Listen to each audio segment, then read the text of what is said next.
Fala galera, para mais um vídeo aqui na BPR TV. Trouxe vídeo com o Muttley, com análise de jogos. Agora trago o Léo para falar um pouquinho do cenário do Fortaleza, né? Muitas notícias saindo aí de briga política, de confusão, de jogador que pode sair, que pode ficar. E o Léo tá muito bem informado lá no Twitter.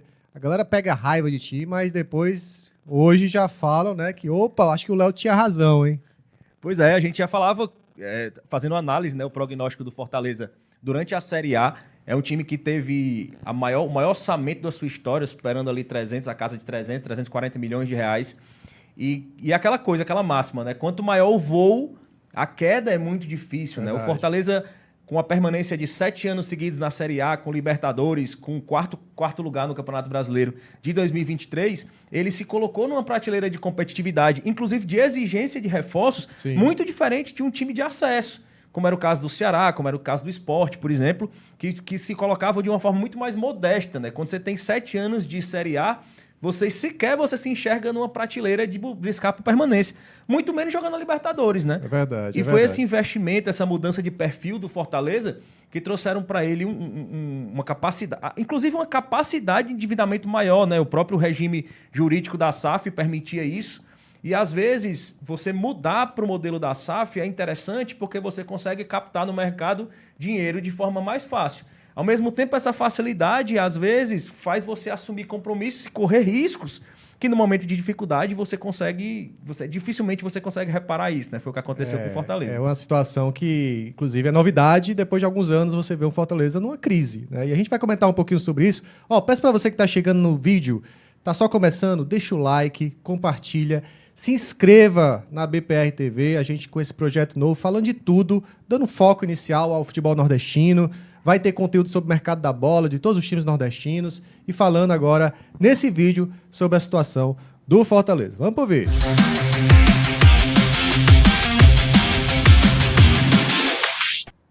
Léo, vamos lá. O Fortaleza caiu, né, junto com o Ceará, junto com o Sport, Juventude.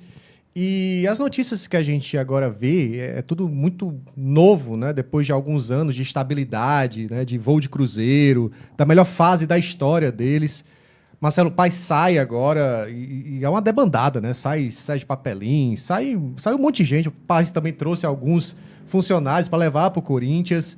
Como é que você vê tudo isso? Qual é o prognóstico também? Dá uma análise geral do que está acontecendo com o Fortaleza. A gente já falava durante todo o ano de 2025, até acho que antes disso a gente já trazia isso, assim, que o cenário do Fortaleza é um cenário de estabilidade, é um cenário vitorioso, é um projeto vitorioso. É inegável que é um projeto vitorioso, que foi capitaneado pelo Marcelo Paes, que começou lá atrás em 2017, 2018 com o título da Série B, e depois com várias campanhas históricas para nível de Nordeste na Série A. Sim. Isso é inegável. Mas isso, ao mesmo tempo, traz no torcedor uma confiança que ela passa muitas vezes a ser cega. Então isso dá ao dirigente uma centralização de poder, uma confiança extrema, uma oportunidade de ele achar que ele não precisa mais prestar contas, onde o clube realmente é todo controlado pela forma como esse dirigente pensa e acaba virando um projeto personalíssimo de poder. É um projeto onde você centraliza o poder em torno de uma pessoa e não em torno de um processo, Sim. de um projeto, de uma estrutura. Então esse projeto do Fortaleza foi muito estruturado em torno desse tripé, né? Que era o Alex Santiago, o Marcelo Paes e ali o Vojvoda como um treinador histórico da carreira da vida do Fortaleza, dentro desse contexto, desse recorte de sucesso. É bom que no ano foi assim, né? É bom que eu diga assim, em relação a como foi esse ano de 2025, foi um atrás do outro caindo, né? Alex Santiago, Vojvoda e Marcelo Paes, né? Exatamente. Eu até fiz um tweet sobre isso, né? Quando o Alex Santiago caiu, eu falei, caiu o primeiro tripé. E caiu o segundo e caiu o terceiro. E quando acontece isso, você é exposto a fragilidades Sim. dentro desse sistema, que enquanto a bola entra, fica muito fácil você confiar naquele modelo cegamente. Até porque em anos anteriores, onde Fortaleza ficou próximo do rebaixamento, como 2020, 2022...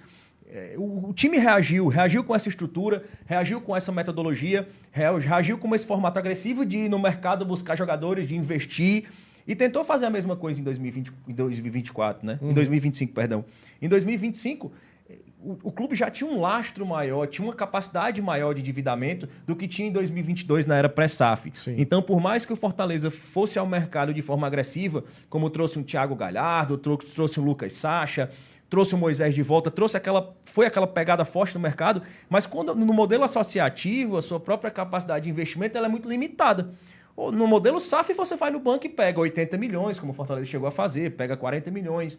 Então, isso permite que o clube tenha lastro para conseguir ir no mercado de forma mais agressiva. Ao mesmo tempo, isso deixa um buraco que você precisa repor. E quando o resultado que você almeja, que é a permanência, não vem, você precisa lidar com esse descenso, que já é traumático para a Série B, pela perda de receita de televisão, ao mesmo tempo que você tem que lidar com todo o abismo financeiro que você criou para tentar escapar dessa Série B. Dá para ter noção qual é a dívida, qual é o abismo financeiro, como você está falando? O Fortaleza teve uma dívida recentemente de 80 milhões revelada, né, junto a uma das empresas que investe no fundo que gera o Coritiba. Já no orçamento para 2023 existe uma previsão de um novo empréstimo de 42 milhões só para rolar essas dívidas anteriores. Entendi, então, é um empréstimo para pagar outro empréstimo. Exatamente. Então, como já são palavras do próprio ex-presidente Eduardo Girão, tem falas também do ex-presidente do Conselho Gestor da SAF, Geraldo Luciano, que essa dívida ultrapassa 200 milhões. Entendi. Então, a gente imagina que essa dívida orbite entre 200 e 300 milhões. Entre dívidas... Quando se fala em dívidas, fala muito de dívidas oficiais junto a instituições bancárias, mas tem dívidas extraoficiais. Tem passivos relacionados a luvas de jogadores, que esse é mais um problema no Fortaleza, né? Jogadores com idade avançada, altos salários e contratos longos, né? Quando o Marcelo Paes saiu, ele falou muito isso. Caso o Fortaleza caia, nós temos ativos e se abrir a boca no mercado, a gente consegue vender. Mas o cenário não é tão simples assim, a gente já dizia isso e a gente está vendo agora na prática, né?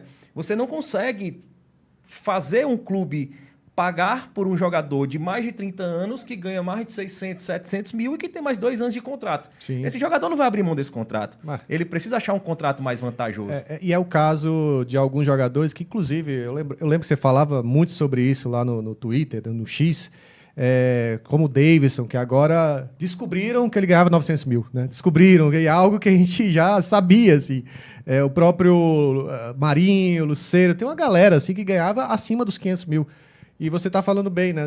Alguns desses são jogadores que têm já mais de 30 anos, então já não é aquele ativo, você não consegue vender. E para você direcionar esses jogadores para outras equipes, fica mais difícil. E aí vai se mantendo, e fica esse abacaxi para o Fortaleza. Como é que ele vai fazer a partir de agora para conseguir pagar o salário desses jogadores e se eles conseguem também se livrar, né, entre aspas, desses jogadores para aliviar a folha, né? Exatamente. Para ser considerado um ativo, né, e lembrando que no orçamento deles eles preveem em torno de 70 milhões em vendas, né? Tem 9 milhões que são de operações anteriores que eles vão receber, mas dá mais ou menos em torno de 70 milhões de venda. Para isso ser um ativo, eu tenho que encontrar alguém que pague por esse jogador. Então é muito difícil que você aceite que alguém pague 700 mil reais de salário para o Lucero, já na idade que ele tem, e que consiga ainda pagar um valor para liberar, ou seja, quando um clube faz um novo contrato, ele também tem que pagar luvas. Então, assim, o ativo do Fortaleza hoje é basicamente conseguir liberar o jogador sem pagar o salário. Só que isso não conta na contabilidade como ativo, dentro dessa meta de 70 milhões que precisa ser vendido. Então, esse problema do Fortaleza ele é muito difícil de ser contornado.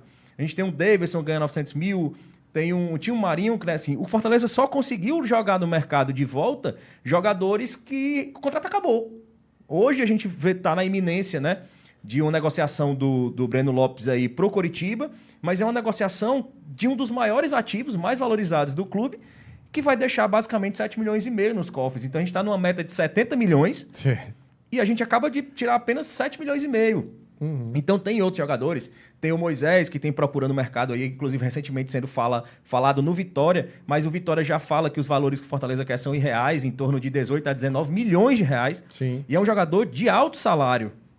Então assim, é muito difícil o Vitória pagar o preço do jogador, e no mercado do futebol a gente sabe que tem isso. Quando você paga um alto valor para tirar um jogador, porque ele é jovem, você geralmente conta com um salário mais baixo. Então, quando você despende um alto valor e ainda tem que despender por um salário alto, porque o Moisés não ganha pouco, você fica dentro de uma equação que ela não não se paga, né? É uma balança difícil. É difícil para o Vitória, é difícil para o Curitiba, e é por isso que o Fortaleza tende a encontrar muita dificuldade nesse mercado. E aí, por fim, até queria trazer um outro aspecto, porque são vários problemas, né, que esse Fortaleza de 2026 vai enfrentar, que é novidade para muito torcedor que tinha esquecido até de problemas anteriores, daquela época, da Série C e tal. De 2018 para cá foi sempre uma ascensão, de repente uma queda brusca, né, nesse clube. E agora tem um problema que faz tempo que a gente não vê também em relação à questão política, de poder. Existe um vácuo de poder hoje lá no Fortaleza, Léo? Existe um vácuo de poder no Fortaleza e vai existir agora uma escolha, né? As pessoas falam erroneamente em eleição, mas não é uma eleição, é uma indicação para a formação do Conselho Gestor da SAF, Sim. que é formada por 3 cadeiras são ocupadas, indicadas pelo Conselho Deliberativo e 2 pela associação. E assim, a gente vê 3 grupos políticos hoje se movimentando, são os grupos políticos que hoje compõem esse Conselho Gestor da SAF, que são ligados ao antigo CEO, Marcelo Paes, inclusive a chapa do conselho da época levava o nome de chapa Marcelo Paes, e o que é um absurdo até na essência da coisa. O conselho que fiscaliza a pessoa leva o nome da pessoa. Isso passa um recado muito ruim para a própria função pela qual existe o conselho. Então o Conselho Gestor da SAF ele vai ser agora no dia 9 reformulado. E dentro disso existe algumas forças se movimentando, né? 2 ex-presidentes na época, entre eles o Marcelo Desidério, que chegou a publicamente se manifestar, encabeçam a ala. Tem ali a ala do Geraldo Luciano e do Alex Santiago, que hoje se retiraram dessa costura política. E tem a chapa do Fabiano Barreira e do Wendel, que são aqueles eminentemente ligados ao Marcelo Paes. Assim. São a continuação do Marcelo Paes no clube e que a tendência é que fossem os nomes reconduzidos ali naquele conselho gestor. Ao que parece, vendo de fora, é que tentou haver uma costura e dentro dessa costura, o grupo do Geraldo Luciano e do Alex Santiago imaginava assumir a gestão desse conselho desde que tivesse maioria. Desde que tivesse 4 cadeiras e maioria numérica ali para aprovar o que você considera importante para a gestão do clube. E enquanto o grupo político que hoje comanda o Conselho Gestor da SAF, e repito, é ligado a Marcelo Paes, queria uma composição mais parecida com 3-2 para, de certa forma, manter o controle. Eu quero vocês colaborando para não parecer antipático àquela ideia de união no momento de crise. Ao mesmo tempo, eu quero ter o controle da caneta. Eu quero ter o controle assim. E a política interna do clube, é o que a gente fala, no futebol, os ciclos se repetem. A gente já viu inúmeros de projetos vitoriosos, desportivos e financeiros, por que não dizer? É injusto dizer no momento desse de crise que durante todo esse período de 7, 8 anos do Fortaleza não foi um projeto financeiro de sucesso. Era um orçamento que foi multiplicado basicamente por 10 vezes, cresceu de forma absurda em termos estrutural. Foi um clube que alcançou outros patamares. É um clube que hoje, em nível de Série B, tem uma mega estrutura dentro do parâmetro que foi colocado em 2017. Mas quando chega no momento onde as tensões de vaidade, de poder, elas sempre vão... Assim, a gente já viu inúmeros casos no futebol, onde projetos vitoriosos, desportivos, eles são destruídos por vaidade política, por briga política e disputa de poder. E é por isso que eu ainda acho que o Fortaleza é um dos favoritos a subir, até pelo que você falou, de estrutura, desde que, até chegar à Série B, eles consigam meio que arrefecer um pouco, porque eu vejo ainda os ânimos muito aflorados em relação a tudo isso. Existe uma certa...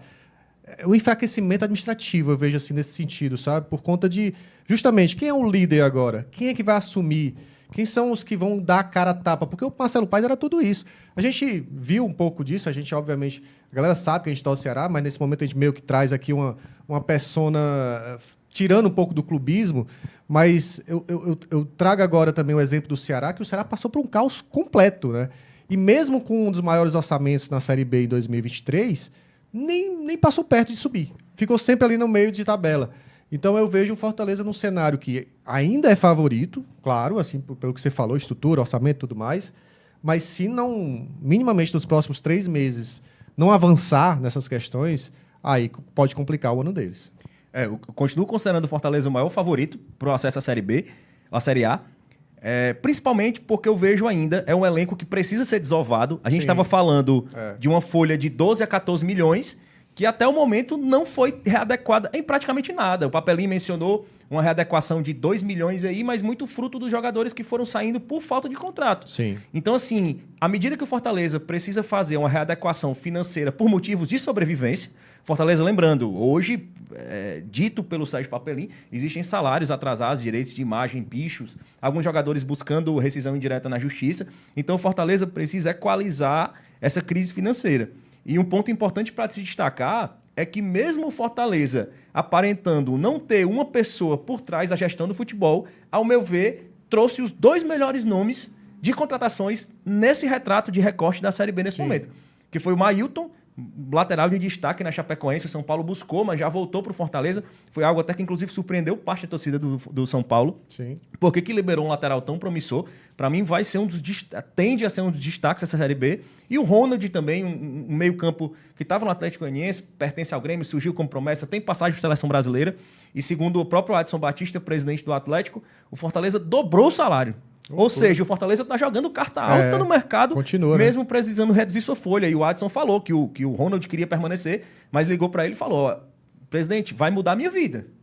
Então, assim, tem jeito. Para mim, o maior inimigo do Fortaleza esse ano vai ser essa readequação financeira, que não é fácil. É verdade. E a gente vai acompanhar tudo por aqui na BPR TV, a gente trazendo conteúdo aí de tudo que é jeito, meu amigo. Ó, gostou? Deixa o like. Não gostou? Deixa o like também, comenta. Esculhambe, mas não, vá com calma também, senão você vai ser banido aí. A gente tá com o Léo. Agradeço demais, viu, Léo? A participação, eu acho que enriquece, a gente traz o que tá realmente acontecendo e eu acho que é sempre válido aí a sua participação. Muito obrigado, cara. Vamos nessa, estamos aqui sempre. Vamos produzir conteúdo, vamos falar de futebol nordestino, futebol cearense e aparecendo pauta aí a gente destrincha por aqui. Tamo junto, deixa o like, valeu. Isso é BPR TV, galera.